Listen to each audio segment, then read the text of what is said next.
High বন্ধুরা, কেমন আছো? আশা করি তোমরা সকলেই ভালো আছো। তোমরা সকলে সবসময় ভালো থাকবে, এটা চাই। আমি দোয়া করি যে তোমরা সকলে সবসময় ভালো থাকবে। তো যাই হোক, আজকে আমি ভিডিও দেখাবো, সেটা হচ্ছে পাকিস্তানি কমলার উপরে।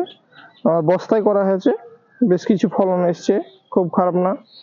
যদিও অতিরিক্ত এবছর মানে রোদ বা তাপমাত্রা আবহাওয়ার খুবই খারাপ ছিল, তাই মোটামুটি এসছে গাছে অল্প।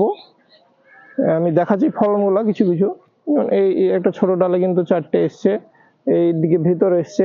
আর ডালগুলো একটু বেঁধে দেওয়া আছে, কারণ ছড়িয়ে ছিটে একটু নিচে নেমে আছে, কমলার ভারে যত মোটা হচ্ছে আস্তে আস্তে। তো যাই হোক, পাকিস্তানি কমলার এমনি ফলন ভালো হয় এবং কি মিষ্টিও ভালো। আর পাকলে তো ফুল কালার হয়, তারপরে খোসাটাও সুন্দরভাবে ছিলে যায়। পাকিস্তানি কমলার এইসবগুলো বৈশিষ্ট্য। আর মেন এটা হচ্ছে কিন্তু মিষ্টিটা খুব ভালো হয়, অন্যান্য কমলার থেকে মিষ্টি ভালো এবং চতুর্দিকের ভালো রস। তার আবার শুকাবে না, এইসবগুলো সব দিকই ভালো। আর আপনার ছাদে করতে হলে মেনলি বারবার শুধু এই টাইমে খোল পচা হোক বা গোবর হাড় গুঁড়ো হোক বা শিংকুচি হোক, এগুলা দিতে পারেন। মাঝে মধ্যে আধ চামচ করে, যেমন চুনকে গুঁড়ো করে দিতে পারেন, আধ চামচ মাঝে মধ্যে। যেটা দেওয়ালে চুন করে, ওই সাধারণ চুন, এমনি ওই চুন আধ চামচ মাঝে মধ্যে দিতে পারেন। তাহলে মিষ্টিটা অনেক বেড়ে যাবে আপনার, মানে কমলাতে অনেক মিষ্টি বেড়ে যাবে। অনেকদিন পর পর মাঝে মধ্যে এক দিন করে মানে চুনটাকে গুঁড়ো করে আধ চামচ দিবেন। আর এমনি এরকম টাইমে আপনি মাঝে মধ্যে আধ চামচ 1 চামচ করে ডিএপি পটাশ দিতে পারেন, 10-26 দিতে পারেন। তারপরে গোড়ায় বোরন দিবেন, আর গাছে বেশি বেশি করে বোরন স্প্রে করবেন এবং ফাঙ্গিসাইড স্প্রে করবেন। আর এই পাকিস্তানি কমলা ছোট বড় চারা সব রকম রেডি আছে আমার। তো আপনারা চাইলে যে কোনো সময় যে কেউ চাইলে নিতে পারেন আরামসে।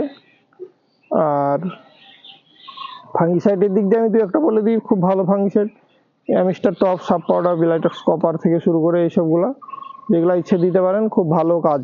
আর গাছের বৃদ্ধির জন্য আরও আপনারা মাঝে মধ্যে ভিটামিন স্প্রে করতে পারেন। সবজিতে দামি দামি ভিটামিন পাওয়া যায়, তবে সেসব ভিটামিনগুলো দিলেই হবে। যে কমলা মৌসুমির ক্ষেত্রে যে আলাদা ভিন্ন ভিটামিন তা না, ওইসব ভিটামিনগুলো স্প্রে করলে আমাদের এখানে পাওয়া যাবে, যে কোনো লোকালের দোকানে আপনি পেয়ে যাবেন। বলবেন যে সবজি দিয়ে সবচেয়ে ভালো ভিটামিনগুলো দেন, এরকম করে মানে বললেই পাওয়া যাবে। আর এতে মাঝে মধ্যে আপনারা মোবোমিন্ট স্প্রে করতে পারেন। মোবোমিন্টের খুব ভালো কাজ, ওতে মানে অনেক রকমের ভিটামিন সব রকম দিয়ে থাকে।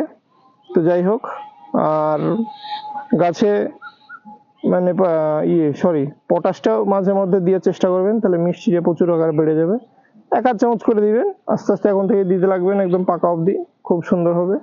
তো যাই হোক, বস্তায় একটা করার নিয়ম হচ্ছে, আপনি ছাদে আরামসে করতে পারবেন। দেখা যাচ্ছে সত্যি বলতে গেলে টবের একটা অনেক দাম, বা বালতি দেখা যাচ্ছে অনেক দাম। আপনি ভাবছেন যে গাছ লাগাবো ঘিরে, আপনি শুরুতে যে 10 টাকা দিয়ে একটা বস্তা কিনে গাছ লাগিয়ে যাবেন কিন্তু আরামসে।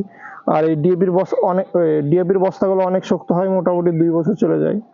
আপনার পচে গেল, ফের আবার 10 টাকা দিয়ে কিনে তল এই মানে এটাকে কাট করে তল দিক দিয়ে আবার বস্তাটা ভরে দিলেন, হয়ে গেল। কিন্তু আপনার যে বস্তার যে ঝামেলা, তাও সেরকম কিছু নাই।